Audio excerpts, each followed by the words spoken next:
É fantástico a gente ouvir o governo se explicando, né?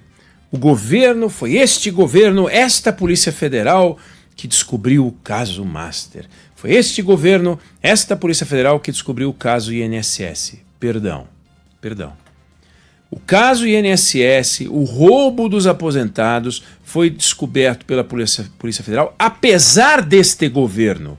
Porque este governo nomeou o Carlos Lupe para ministro da Previdência, que viu debaixo da barba dele a lambança passando, aquele cheiro de esgoto, toletes de cocô, e ele não fez nada. Nada. Foi a Polícia Federal, que não é do Lula. Cadê a institucionalidade? Não tem agora? É do Lula. O Lula nomeou o delegado, o Lula nomeou o agente. Para, né? Então, ele nomeou o Carlos Lupe, ministro da Previdência. Esse ele nomeou, do PDT. Carlos Lupe, que na Lava Jato foi denunciado, foi delatado por ter vendido o tempo do PDT para a campanha da Dilma, os minutos do PDT para a campanha da Dilma, ele enfrentou essa delação.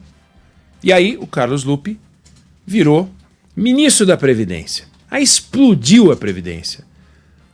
Ou seja, o escândalo da Previdência, que não foi inventado neste governo, cresceu neste governo. Esse governo não inventou a erva daninha do roubo dos aposentados, mas os jardineiros dele não limparam o jardim. Ao contrário, a erva daninha cresceu ainda mais. E o caso INSS multiplicou-se de tamanho. Ficou muito maior do que era. Até que explodiu. Não por ordem. Lula estava andando nos jardins do Palácio da Alvorada e disse assim: acho que devemos passar uma faxina em tudo que estiver errado, e ligou para o ministro da Justiça e disse: mande investigar para ver se não tem nada errado no INSS. Se fosse assim, iniciativa desse governo, por que esse governo não acabaria com as filas do INSS? É seletivo. Fila eu deixo, roubo não. Tá aí a fila, um horror. Filas do INSS num patamar assombroso, jamais visto na história desse país. Ele pegou e aumentou a fila. Ele pegou e aumentou o roubo nas contas dos aposentados. E a Polícia Federal pegou. Caso Master não tem nada a ver com o governo Lula. O Guido Mantega bebia no caso Master. O Jacques Wagner ligado. O Lewandowski bebendo no caso Master. O que o Lula recebeu o Vorcaro no Palácio do Planalto? Levado pelo Guido Mantega. Por que ele recebeu o Daniel Vorcaro? Preciso que se diga, Daniel Vorcaro não era um bandido, nem o Daniel Vorcaro está sendo acusado de ser bandido do PCC, do Comando Vermelho. Mas, por que o Lula recebeu um banqueiro levado por um ex-ministro da Fazenda dele? O Daniel Vorcaro foi algumas vezes ao Palácio do Planalto, não foi uma vez só. Nas vezes em que ele foi recebido, nas vezes em que ele esteve no Palácio do Planalto, e ele esteve 4 vezes no Palácio do Planalto. Tinha vez que o Lula estava em viagem para o exterior, tinha vez em que o Lula estava em evento fora, então não é que ele foi recebido pelo Lula, só não está na agenda, não. Mas no dia 4 de dezembro de 2024, ele foi recebido pelo Lula. O Mantega estava junto, o Rui Costa estava junto. O Augusto Lima, o sócio do Daniel Vorcaro, que é enfronhado na política, que é amigo do Rui Costa, que é amigo do Jacques Wagner, estava na audiência. O Lula mandou chamar aquele que viria a ser o presidente do Banco Central. Quer dizer, a institucionalidade não é o Banco Central é um órgão independente que toma as decisões. Aí ele manda chamar o presidente do Banco Central. Para quê? Para quê? Para fazer a coisa certa. Segundo todos os relatos, o Lula não falou nada que fosse inadequado. Mas para que recebeu? Eu disse: eu não vou receber. O Mantega foi algumas vezes ao Palácio do Planalto como representante do Master e recebido pelo chefe de gabinete pessoal do presidente da República, Marco Aurélio Santana Ribeiro, apelido Marcola. seja, o que o Manteiga tinha que falar com o Marco Ollerson? A gente estudou junto. A gente fez, ele trabalhou comigo e eu tenho uma saudade. Falei com ele 5 vezes em 2024.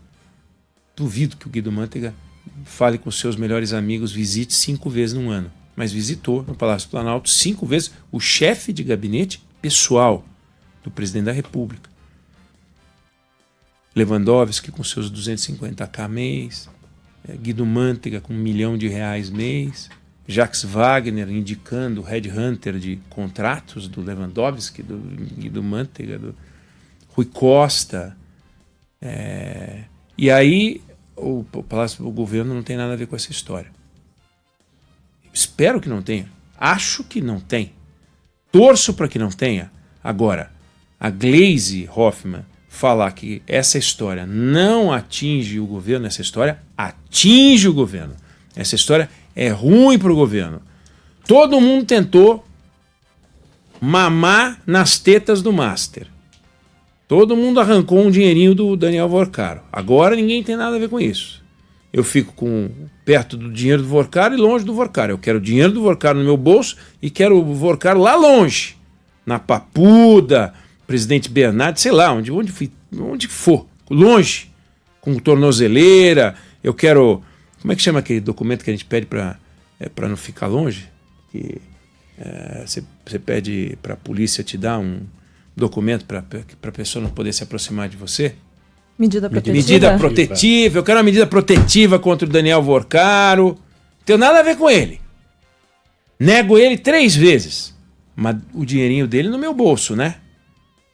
Então, é um negócio, desculpa, esse caso tá ruim. Não é que tá ruim só para este governo, tá ruim para todo mundo que ficou perto de algum jeito do Banco Master. Porque o Banco Master virou um exemplo, um negócio que, apesar de ter 0,5% do sistema financeiro, virou 100% problema da política. Então, tem a direita, Ciro Nogueira, que é muito ligado ao Daniel Vorcaro, outros personagens. Como explicar a Rio Previdência, o fundo de pensão dos funcionários do governo do estado do Rio, meter R$1 bilhão no Banco Master?